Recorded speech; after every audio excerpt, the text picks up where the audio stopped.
Come on in, Simon. It's a separate machining room for the Kohler gensets. These are 50 kilowatts each. You get your air conditioning here, super easy to work on, but this is what I want to show you up forward here. It's nice how it's separate, I like that. Yeah, standing on carbon fiber here, and these engines, what do you think? So we're standing in a stand-on ferry, right? Yeah, these are commercial engines. Yeah, then you know, David Marlow, this is the David Marlow's new 100-foot ice. That's right. Called that because the owner wanted to travel where the ice is, but these are the French diesels made by Baudouin? Baudouin diesel, yes. And he described these to me because you're never going to see an engine as beautiful as this. And I mean, I feel like he's correct on that. They do look pretty darn pretty. Yeah, and much more expensive than the Caterpillars and Mans and things like that. For good reason though, right? For good reason. One of the selling points of this engine is you want one of these cylinder heads go. You normally on another boat, you're going to have to pull the boat, pull the engine. These individual cylinder heads, they weigh less than 100 pounds, somewhere in that neighborhood. Okay. So you could pull it yourself right and out? Change the block right out. That's amazing. Yeah. So redundancy is the marching order on this boat. You have all these different types of systems, so this boat can safely travel the globe. Over 5,000 gallons of diesel too. And another thing, this boat is a 22 knot top speed. Pretty impressive. That is pretty impressive. Yeah, and this is, I mean, you can see this engine room is so squared away, so clean. We're standing on carbon fiber, but there's so much more to see here. So let's start with the Salon. Perfect.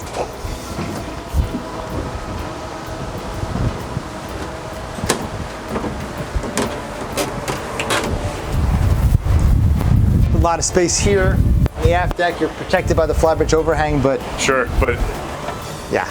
I mean, talk about open, huh? Openness and space is what sells a Marlow, and they nailed it on this boat as well. It really seems like it, yeah. Yeah. Notice the teak throughout. They buy their own trees. They have been milled on the property site at their factory, and if you look throughout the boat, the grain match is perfect. That and also the handholds. I mean, I think as you were saying before, you know, really beefy and kind of well placed all the way up to the galley. Yeah, David's a veteran seaman, so he knows where you're gonna be. At sea, you put the handholds in all the right places and make them, strong. You want to be able to hold on to them and get that nice beefy feel. Which is kind of nice because it's not just, they got incredible custom woodworking, but it's not just that. It's not just that, frilly kind of ness. You got the saltiness as well, which I really like. So yeah, it feels like a ship, beefy handrails, robust construction, but in here it feels like a luxury yacht as well. And we were told, camphor burl is the style of the woodworking on that wall right there. It's really we were pretty. told that it's throughout. I think there's actually a touch of it in the master stateroom. It's like just another nice touch that they've added to ice. And just behind you, this is just maybe a quarter of the cold storage on this boat for food. Which is pretty wild because they're going to pretty cold climes. Yeah, I mean, come up to the galley and you'll see.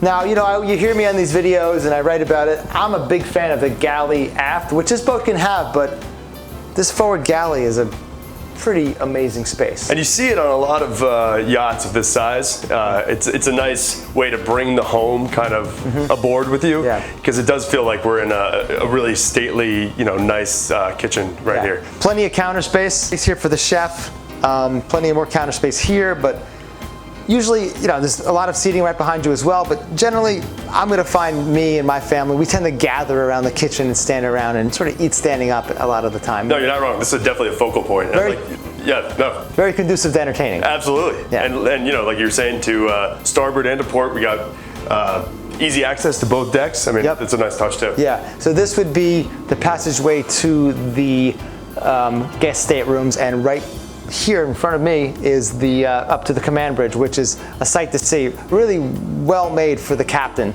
Say no more. Let's go check it out. Okay.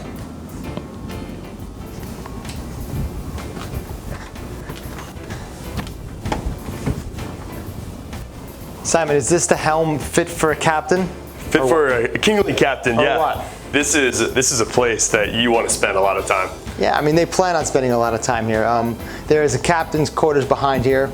Served by a head, of course, and when you're not on watch, catch 40 winks. But this is for a boat with so many different features. Look at this layout. It's really well laid out.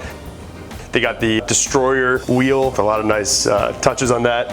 And then, you know, just the way they have the electronics set up, and, you know, everything's really easy access. Yeah, Marlow's done a good job of kind of really thinking of everything. 4,200 miles, nautical miles at 8 knots is the range on this boat. Wow. 2,900 at 10 knots. So with those range numbers, Simon, I mean, I could picture myself here, you know, several hundred miles north of here, maybe in the Arctic Circle. So you can watch some icebergs sort of break a little bit off your bulbous bow up there. It's been reinforced for that purpose. 5 watertight compartments too, which we saw in the forward VIP, right? Just that massive, super thick door, so that can be completely flooded and not compromise the vessel. So the captain will not be going down with the ship. Yeah. There is another helm station, right? Right up on the flybridge? Yeah. Yeah? Only for the brave and those kind of conditions, but it's definitely worth the see. Not so brave down here in Fort Lauderdale, but you know, we'll check it out all the same. Yeah. That's like a nearly 5,000 pound capacity davit, so you got some pretty nice water toys and room for more up here.